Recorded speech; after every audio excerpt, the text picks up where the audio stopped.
Hello बच्चों, नमस्कार। स्वागत है आपका अपने परिवार अंकित एजुकेशन अड्डा में। आज हम बात करने वाले हैं RRB NTPC, RRB group D और आरपीएफ के प्रीवियस ईयर एग्जाम के क्वेश्चन के बारे में। आज हमारा ये 113वां सेट है। इसमें हम सिक्कों पर आधारित प्रश्न करने वाले हैं जो आपके प्रीवियस ईयर एग्जाम में पूछे गए थे। उन्हें कैसे हल करेंगे, ये लिखा है। एक थैली में 2 रुपये, 5 रुपये और 10 रुपये के सिक्के 5:7:8 के अनुपात में हैं, जिनका कुल मूल्य 1250 रुपये है। थैली में 5 रुपये के सिक्कों की संख्या कितनी है? तो सबसे पहले क्या लिखा है, 2 रुपये लिखा है और 5 रुपये लिखा है और 10 रुपये लिखा है। ठीक है, सबका नाम लिखेंगे, सबका एक एक अलग अलग लिख लेंगे। फिर बोला है इनका जो अनुपात है वो 5:7:8 के रूप में दिए गए हैं। अगर आपसे पूछा जाए इनका मूल्य कितना बनेगा, 2 रुपये के 5 सिक्के हैं तो ये 2 पंचे 10 रुपये बनेगा। 5 रुपये के 7 पैसे हैं, 5 रुपये के 7 सिक्के हैं तो 5 सत्ते 35 रुपये बनेगा। और 10 रुपये के 8 सिक्के हैं तो ये 10 अट्ठे 80 रुपये ये बन जाएगा। अगर आपसे बोला जाए कि टोटल रुपये कितना बन रहा है तो इन सभी को जोड़ देंगे तो 8 3 11 115 125, यानी कि इन सभी का मतलब जो टोटल होगा वो 125 रुपये हो जाएगा। लेकिन क्वेश्चन में बोला है कि 1250 रुपये हैं, तो जो 1250 रुपये हैं वो टोटल का वैल्यू दिया है हमें, तो 1250 है वो 125 का वैल्यू दिया है, हम डिवाइड कर देंगे। फिर गुणा करेंगे किसका, जिसका पूछा जाए। 5 रुपये के सिक्के, तो 5 रुपये के सिक्कों का अनुपात कितना है, 7 अनुपात है, मतलब 7 का गुणा कर देना है। तो 125 ऊपर दिख रहा है, ये नीचे एक बार जाएगा, ऊपर 110 10 बार चला जाएगा ये, क्योंकि एक जीरो है। तो 7 का 10 में गुणा करेंगे तो ये 70 जो बनेगा इस क्वेश्चन का राइट आंसर बन जाएगा। इस तरीके से आप बहुत ही कम समय में इस क्वेश्चन को हल कर रहे होंगे। नेक्स्ट क्वेश्चन बढ़ेंगे। अगला लिखा है, किसी बक्से में 1 रुपये 50 पैसे और 25 पैसे के सिक्के हैं और उनका अनुपात 1:2:3 है। यदि 50 पैसे के सिक्कों की संख्या 80 है तो बक्से में कितने रुपए हैं? तो हम बात करेंगे, जैसे यहाँ पर 1 रुपये बोला गया है, 1 रुपये हो जाएगा। 50 पैसे बोला है, 50 पैसे हो जाएगा और 25 पैसे, ठीक है, 25 पैसे। सबका अलग अलग बोला है तो हम बात कर लेते हैं। इनका अनुपात है 1:2:3। और अगर आपसे पूछा जाए कि अगर 1 रुपये का एक सिक्का है तो 1 रुपये बनेगा, 50 पैसे के 2 सिक्के हैं तो ये 1 रुपये बन जाएगा।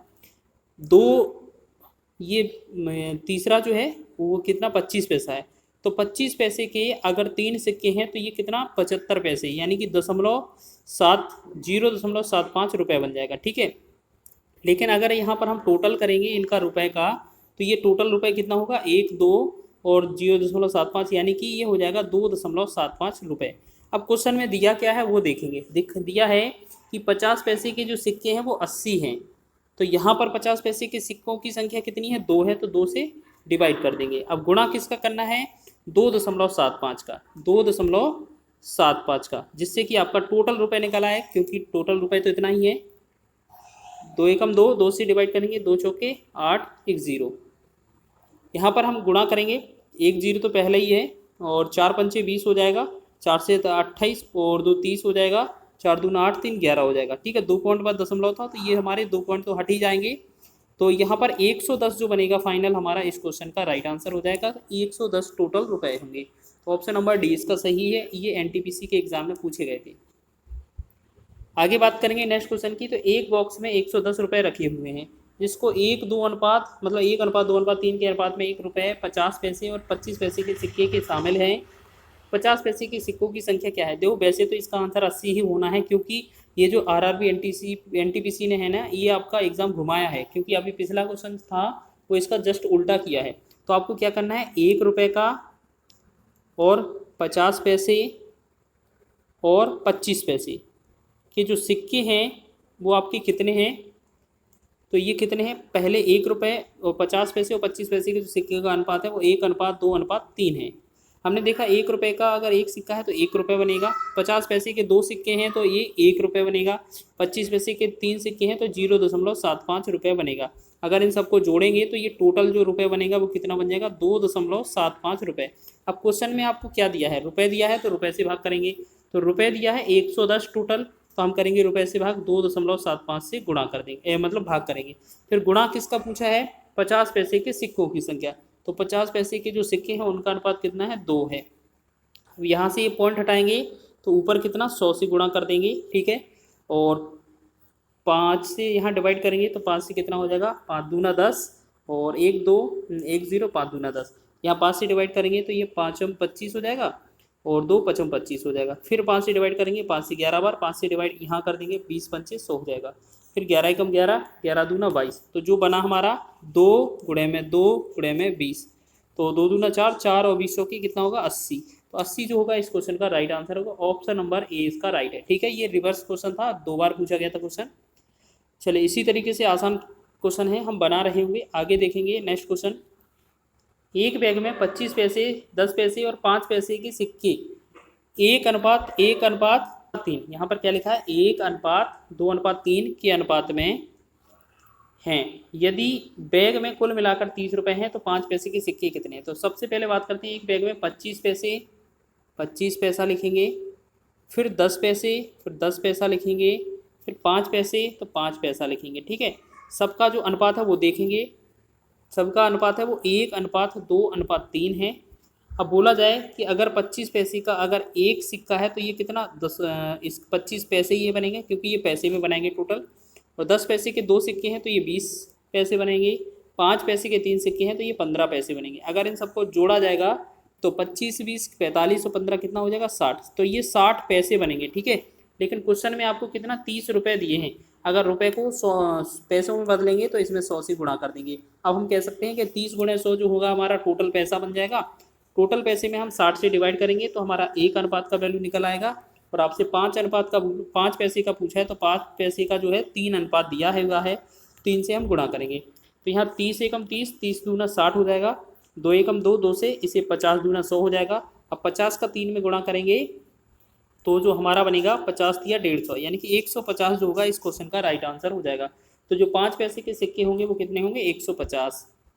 आगे बात करेंगे, नेक्स्ट क्वेश्चन है हमारा, एक लड़के के पास कुल 60 रुपये हैं जिसमें से 5:6:8 के अनुपात में 1 रुपये 50 पैसे और 25 पैसे के सिक्के शामिल हैं। 25 पैसे के सिक्कों की संख्या क्या है। तो सबसे पहले हम क्या करेंगे, 1 रुपये 50 पैसे, ठीक है, और 25 पैसे, ये आपके पास कैटेगरी है इनकी रुपये सिक्कों की। बोला गया है कि इनका जो अनुपात है वो 5:6:8 दिया हुआ है। अगर 1 रुपये के 5 सिक्के हैं तो ये 5 रुपये बना रहे होंगे, 50 पैसे के अगर 6 हैं तो 5 6 30, यानी कि ये 3 रुपये बना रहे होंगे। 25 पैसे के अगर 8 सिक्के हैं तो 25 अट्ठे 200 पैसे, मतलब 2 रुपये बना रहे होंगे। अगर इसका हम टोटल करेंगे तो 5 3 8 और 2 10, ये टोटल जो बनेगा ये 10 रुपये बन जाएगा आपका। ठीक है, अब क्वेश्चन में क्या दिया है हमारे पास, देखेंगे 60 रुपये हैं तो 60 रुपये में हम क्या करेंगे, टोटल 10 से भाग कर देंगे तो ये हमारा 1 अनुपात का वैल्यू निकल आएगा। अब पूछा किसका है, 25 पैसे का, तो 25 पैसे के जो सिक्के हैं उनका अनुपात है 8, तो 8 से गुणा करेंगे तो 10 से 0 कट जाएगा ये हमारा, और 6 का 8 में गुणा करेंगे तो हमारा कितना आएगा 6 8 48, तो 48 इसके सिक्के हो जाएंगे। आपका ऑप्शन नंबर बी इसका राइट हो जाएगा। आगे बढ़ेंगे नेक्स्ट क्वेश्चन की ओर। नेक्स्ट क्वेश्चन लिखा है, ए और बी की आय का अनुपात 5:7 है और उनकी बचत का अनुपात 2:3 है। यदि ए और बी क्रमशः 35,400 रुपये और 48,600 रुपये मिलाकर क्या करते हैं, अगर अलग अलग रुपए खर्च करते हैं, जैसे ये पहला वाला कितना कर रहा है, अगर ए और बी क्रमशः 35,400 रुपये और 48,400 रुपये ये बी है खर्च करते हैं, तो ए और बी की आय का अंतर कितना है। तो सबसे पहले जो आय का अनुपात है वो कितना है, पहले 5 और 7 दिया है तो हम इसे 5 नहीं 5x मानेंगे और 7x मानेंगे। दोनों अगर कितने रुपए खर्च करते हैं तो दोनों को माइनस करेंगे। 35 पहले वाले में से 35,400 माइनस करेंगे और दूसरे वाले में से हम 48,600 माइनस करेंगे, 48,600 माइनस करेंगे। ठीक है, और बराबर में जो अनुपात बनेगा वो क्या बनेगा, हमारा बचत का अनुपात 2:3, तो ये बनेगा 2:3। अब इसे क्या है कैलकुलेट करना है आपको बस।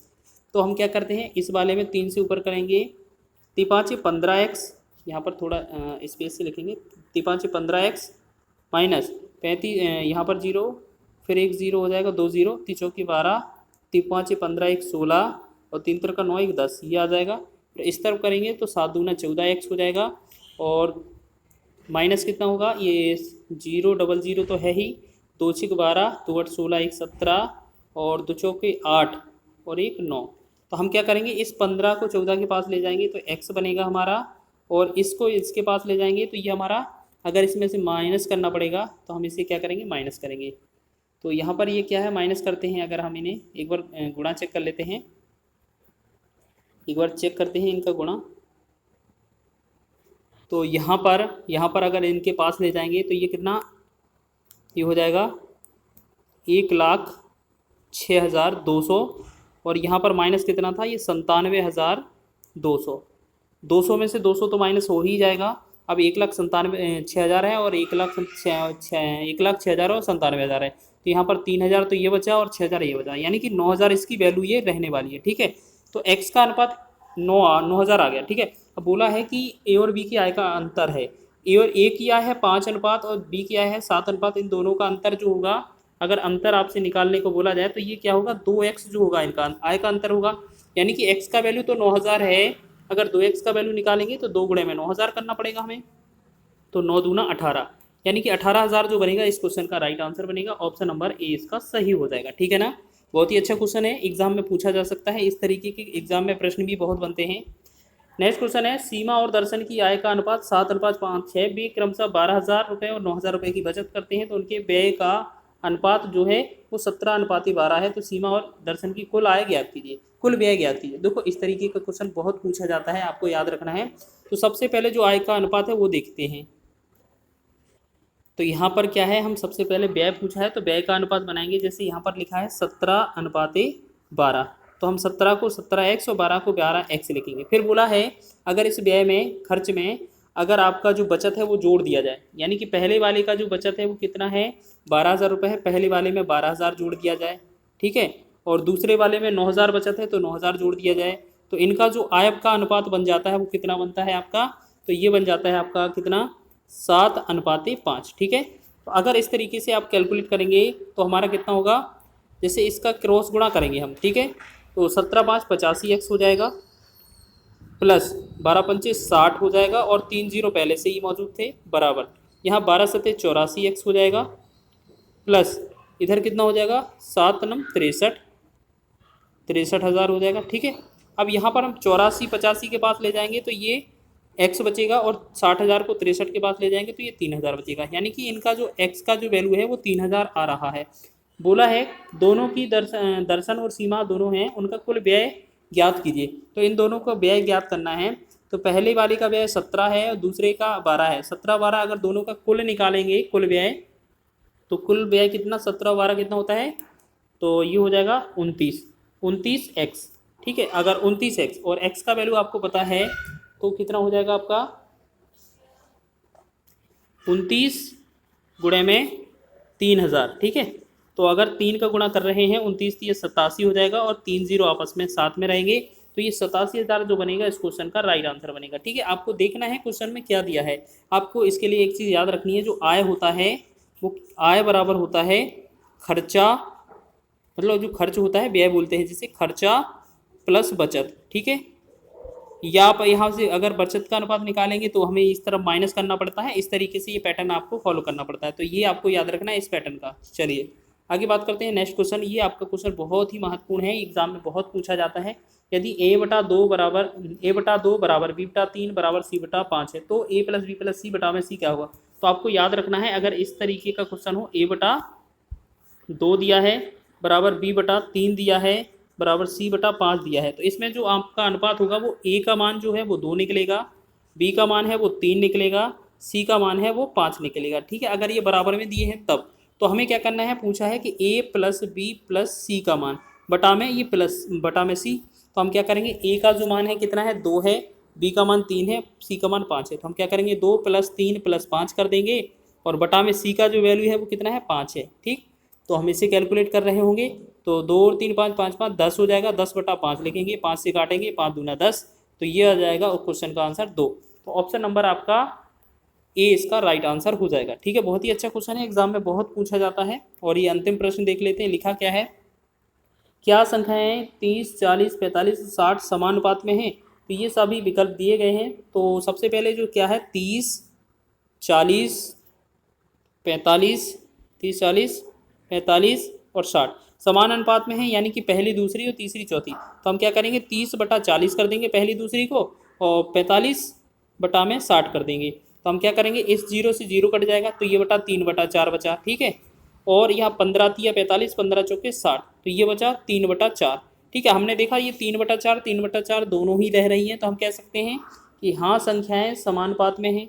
फिर इसमें और ये सारे बहुत सारे विकल्प दिए हैं, तो हमारा जो पहला ही विकल्प है वही आपका सही हो जाएगा। ठीक है, इस प्रकार आपने टॉप महत्वपूर्ण प्रश्न किए हैं जो आपके एग्जाम की दृष्टि से महत्वपूर्ण थे। अगर वीडियो अच्छा लगा है तो वीडियो को लाइक करें, शेयर करें, चैनल पर नए हैं तो चैनल को सब्सक्राइब भी कर लें।